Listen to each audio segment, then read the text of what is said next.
Bonjour à tous, je suis Guylain Dedeville, j'appartiens à l'équipe des Digital Advisors où je m'occupe de la verticale Retail et je vais vous parler aujourd'hui des interfaces naturelles homme-machine et plus précisément de la voix.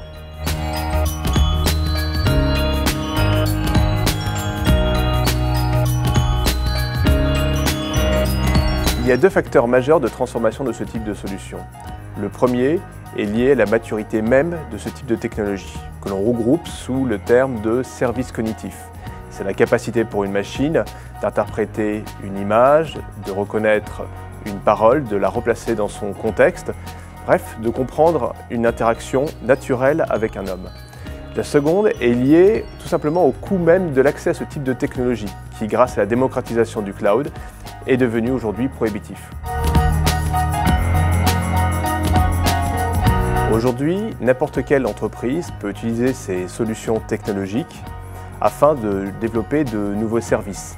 C'est l'occasion pour elle justement de se différencier en développant par exemple de nouvelles expériences différenciantes à l'intention de ses clients, mais c'est aussi l'occasion de développer de nouveaux services pour permettre par exemple à ses employés d'être plus efficaces et plus productifs au travail.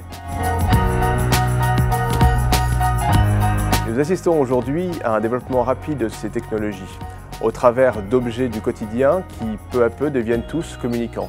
Le fait d'utiliser la voix afin d'interagir avec eux devient de plus en plus naturel. Ce qui est intéressant et ce qui crée de véritables opportunités pour les entreprises, c'est le fait que l'usage même de ces objets passe d'une utilisation dite récréative, le fait d'écouter de la musique, de demander des news, de la simple météo, à des logiques dites transactionnelles, ce qui crée de véritables opportunités pour notamment ce qu'on appelle le voice commerce. Il faut aussi considérer que pour les jeunes générations, le fait d'interagir de manière naturelle au travers de l'usage de la voix avec des objets est quelque chose de totalement inné. Le principal piège à éviter est d'aborder ce type de problème uniquement au travers du prisme technologique, quand il s'agit avant tout d'une réflexion métier. Concrètement, si l'on souhaite se lancer dans la voix, il faut avant tout se poser la question « Pourquoi faire ? Pour quel type de scénario ? Et pour quel type d'utilisateur ?»